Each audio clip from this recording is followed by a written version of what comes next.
Good morning. The first thing I'd like to say is there's not going to be any more talk about sitting with your finger in your ass because, as Mike Tyson used to say, Mike Tyson once said, always stay humble in life or life will visit humility upon you. Now, that's what happened yesterday. My soul has a great way of visiting humility upon me. It's a great way of keeping me humble. And yesterday it kept me humble with lines from the gospel of all things. The spirit is willing, but the flesh is weak. The flesh is weak. More is calling me weak, and that used to enrage me. Because if anybody ever tried to make me feel guilt and shame, I was sitting eating my pasta and drinking my water. And I know what I said about pasta and water. But so I sat and I said I was after getting the beer the night previous. And said, when the spirit is willing and the flesh is weak. And before that guilt and shame shit, that's Christian gospel now. And before that guilt and shame shit used to completely enrage me. I used to fly into a rage. If you try to make me feel guilt and shame, you're weak, the spirit is willing but the flesh is weak. I used to fly into a rage, but I didn't fly into a rage yesterday. I just said, yeah, how easy it is to humble a man when you have him hobbled with poverty. And he replied, that's right. I said, I see. And it's after being quite a journey, bringing me full circle back to being independent, full of pride, discipline, and fearless. And it's after bringing me full circle to bring me back to that. But the only difference is it completely destroyed me first.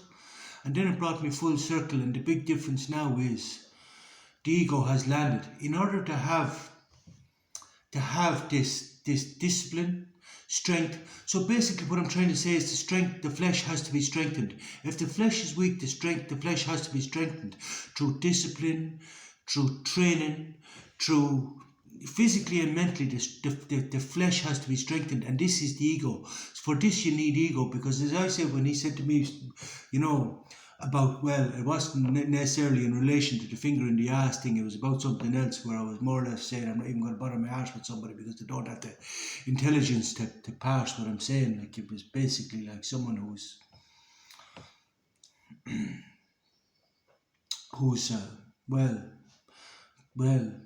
they've got rid of all their emails and they've got rid of all their social media because they're trying to deal with their stress levels.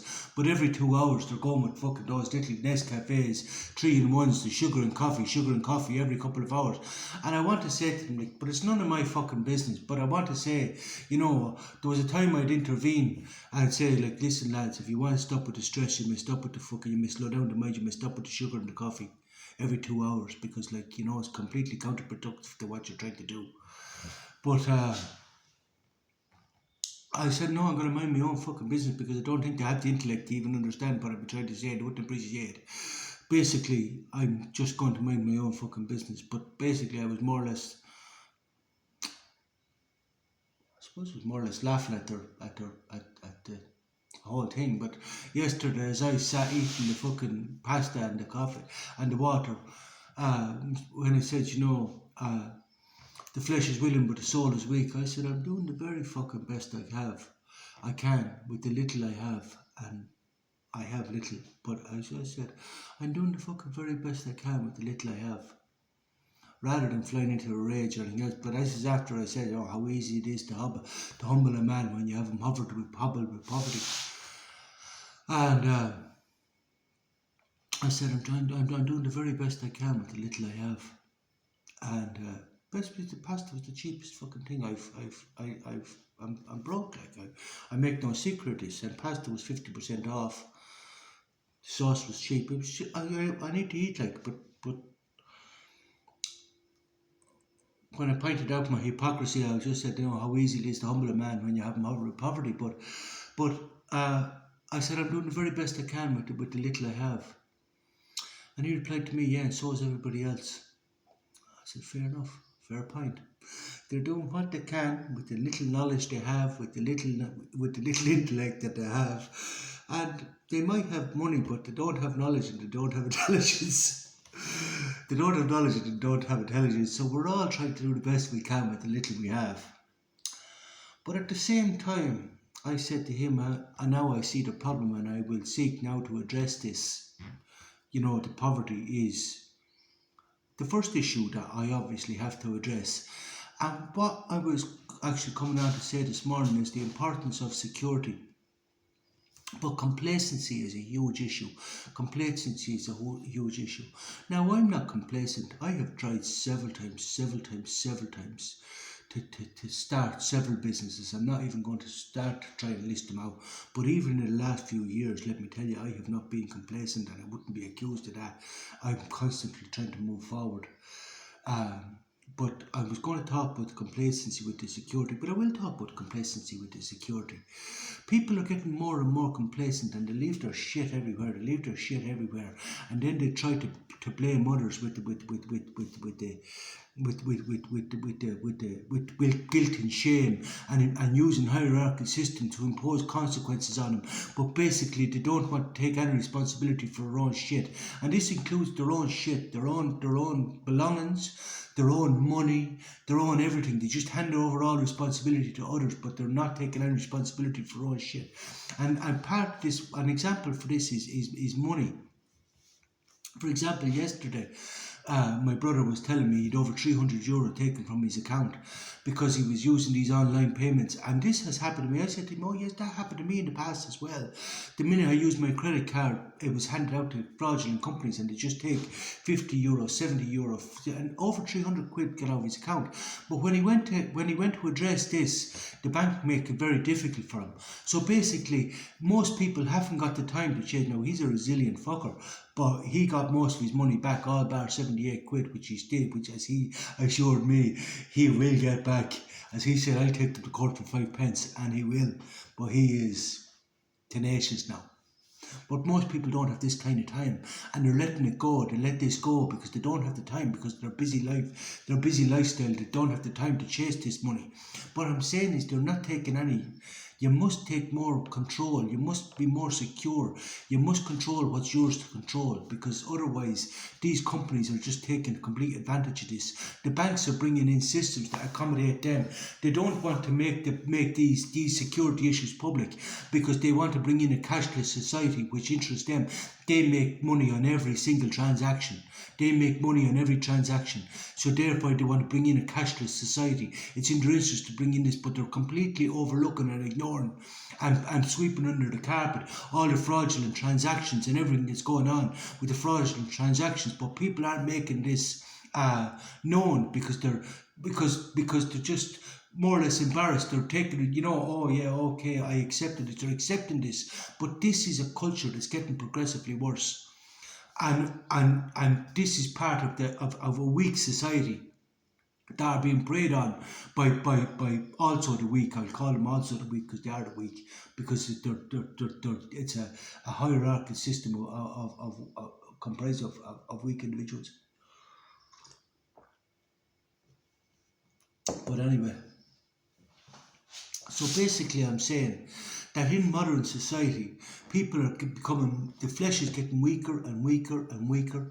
And then, as your man said in the gospel thing, the devil takes advantage of the weak flesh. This is grand, mate, that's all grand. I'd rather the devil take advantage of the weak flesh than you take advantage of the weak flesh. But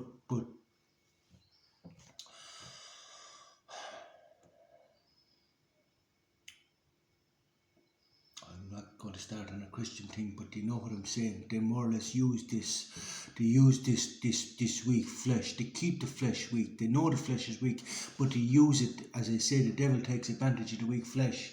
They use this flesh to create their own hierarchical systems.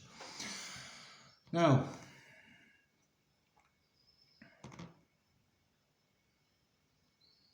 as I say, it might sound strange coming from me because I am the devil, but as I say, the devil has taken away, has crushed the ego, completely crushed the ego in many ways. But in fairness, he has rebuilt me, and as I say, the ego has now landed. And I will now strive from here there will now be discipline, and there will be control, and there will be, there won't be any more. Well, the first thing I have to address is the poverty, isn't it? But it's time for me to take the reins. And the first thing I want to say is, when we talk about security, is take responsibility for your own personal security. In the last 2 fights I was in, I got battered. Well, I got blindsided getting out of a taxi because the taxi driver, again, this is more advantage of trying to take advantage of the weak flesh.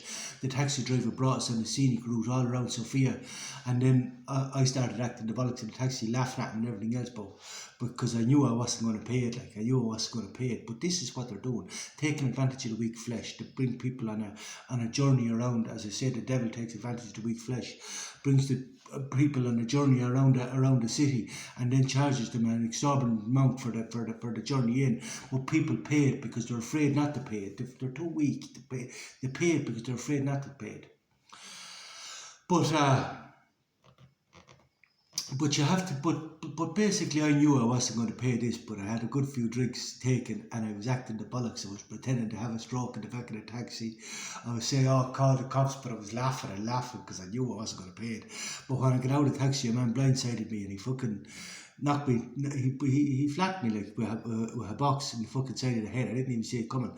And then he proceeded to dance on my head. He stamped all over my head. He stamped on my head, and proceeded to kick me and stamp on my head.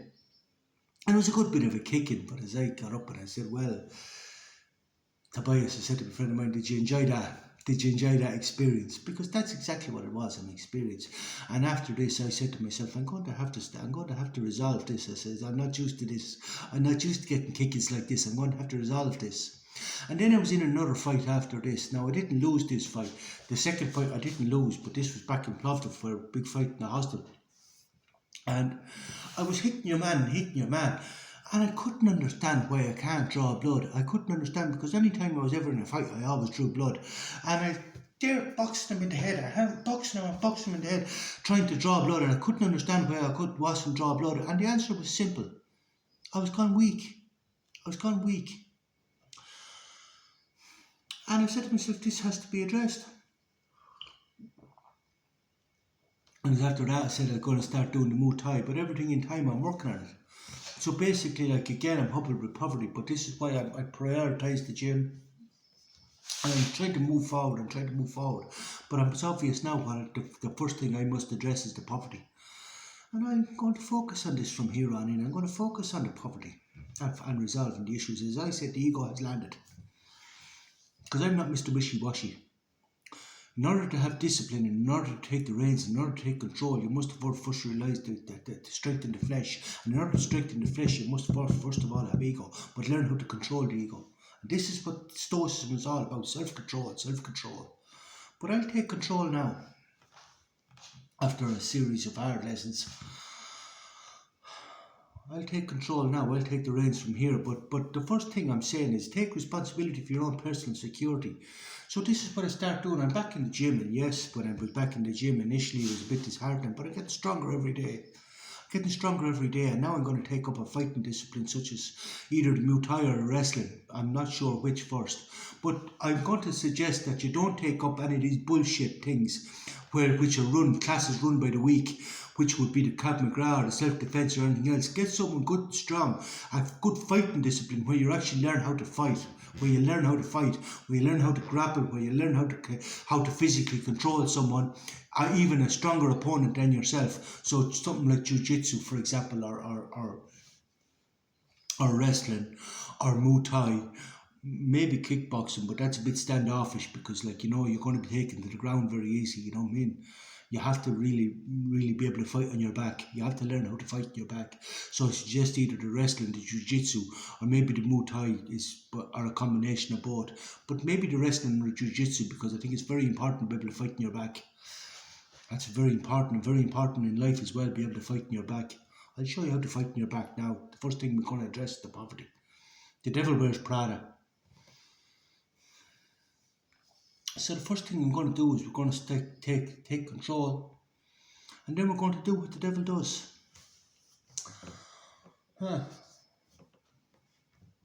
I've had a change of heart, as this channel is called Change My Mind. On Facebook it's called Change My Mind, and I have changed my mind. I am going to eat chicken, pork and lamb chops. Fuck the vegetables. I'm going to eat chicken, pork and lamb chops. And lots of it. Good morning.